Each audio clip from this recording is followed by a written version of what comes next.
We're the travel hacking teachers, and for the last 5 years, we've been working and raising our family overseas. In the last 2 episodes, our family took a ferry to Dalma Island and camped on a deserted beach. Then we headed just outside of Abu Dhabi and spent the afternoon at the mangrove park enjoying the wildlife. Today, our United Arab Emirates journey continues as we head in the opposite direction to AIN, hoping to explore the Camel Souk 5,000-year-old tombs and travel to the top of Jebel Hafeet Peak. There's so much to experience, let's get started. So our first stop here is at the AIN Camel Market, and I gotta tell you right away, it's amazing.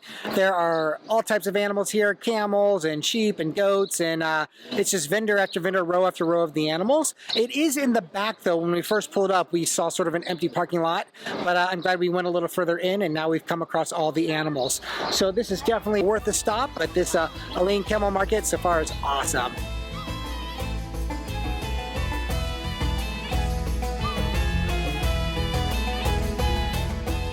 You can see that some of these camels have their feet cuffed, and that is to keep them from roaming around because they can walk for hundreds of miles. They're grazers, so they just walk everywhere.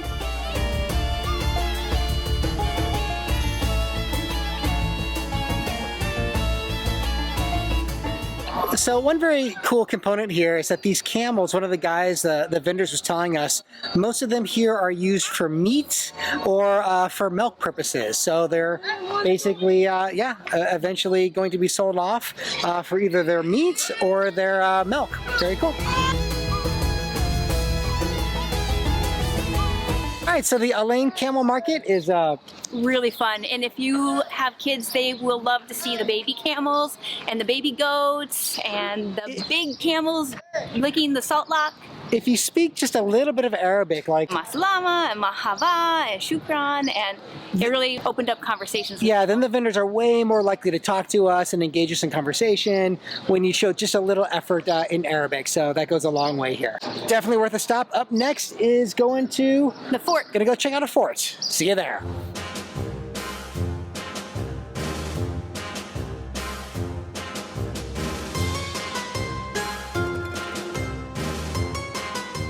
In the background is the 19th century fort that is really huge. It has like 40 rooms in it, but unfortunately we can't go in it today. Yeah, it's closed.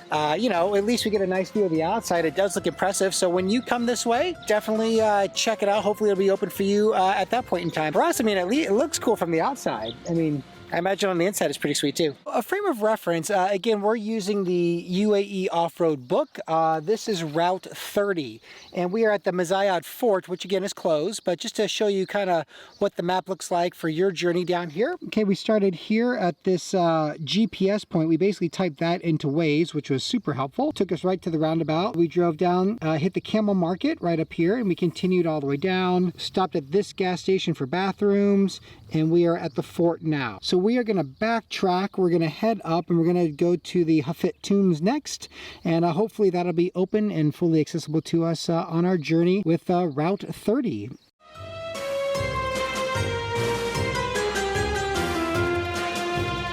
We made it into the park. So there's an entry fee to go see these tombs, and we spent 20 dirham. That paid for a family of 4, so basically the car load, and Forrest was free as he's under the age of 2. There is a really nice kind of viewing platform here of the mountain. There's some informational panels as well. But in order to really get up to those honeycombs, you either have to hike in, you can rent bicycles, or you can rent these quad cars. I think that's the route we're gonna go. Woo! All right, here we go, beginning the adventure. This first stop on the buggy tour, and you come out here to this flint field, and it dates back 6,000 to 8,000 years. And using this flint for fire, for weapons, I mean, you can walk right out there and pick it up.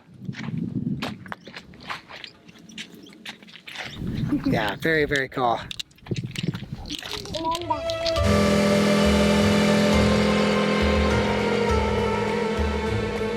We're exploring the White Wadi right now, which is a dried up riverbed in the Jebel Hafeet Mountains. It came here from the Indian monsoons thousands of years ago, and then it left a calcium deposit, which is why it has this white coloring compared to everything else that's pretty tan or yellow, all the different browns. But pretty awesome, and we're gonna go up close and scream into the Jebel Hafeet Mountains so we can hear ourselves echo. Hello! Hello! Hello, forest! All right, you gotta watch out for these dangerous plants. This is called the Christ thorn, and it will grab you and attack you. Hello! Hello! Hello! Millions of years ago, this whole area, all of Arabia, used to be covered with a sea.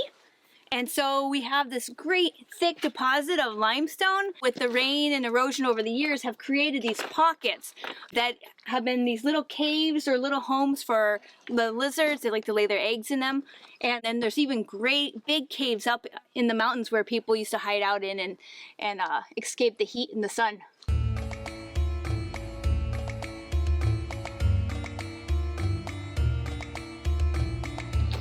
You know, another cool fact about this Jebel Hafeet area is that in 2011, UNESCO named it a World Heritage Site. So all this area is going to be protected for, you know, generations to come.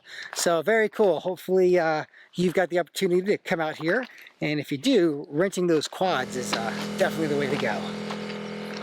We've made it to the Beehive Tombs.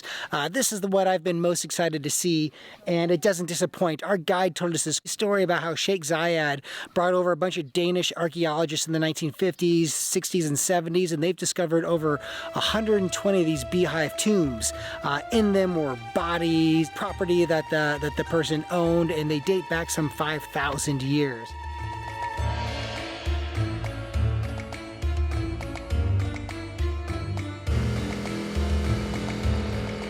That was a great experience at Jebel Hafeet with the quad bike. Let's touch base with the map here to show you kind of what's going on and where we're at. Okay, so we're just now leaving the Jebel Hafeet Tombs area. So we're gonna go back up to the main road, hit the roundabout, come this way and drive down the main road this way in this exit. And we're gonna drive all these switchbacks up to the peak of Jebel Hafeet, which is about 1,020 meters. We'll see you at the top.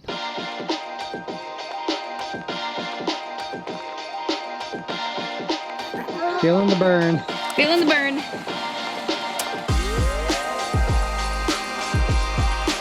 We are now at the last viewpoint before you get to the top peak. And this viewpoint's great because there's nobody up here. The other one was a little crowded. So just one stop below and you have the whole place to yourself. I think the Hafeet Tombs Route 30 on the UAE Off Road Book is great. It's really family friendly. There's just lots of things to do in Al Ain. Really, if you go through the guidebook, there's tons of little off the beaten track places to stop at and see. Today I really had a great time at the Camel Souk.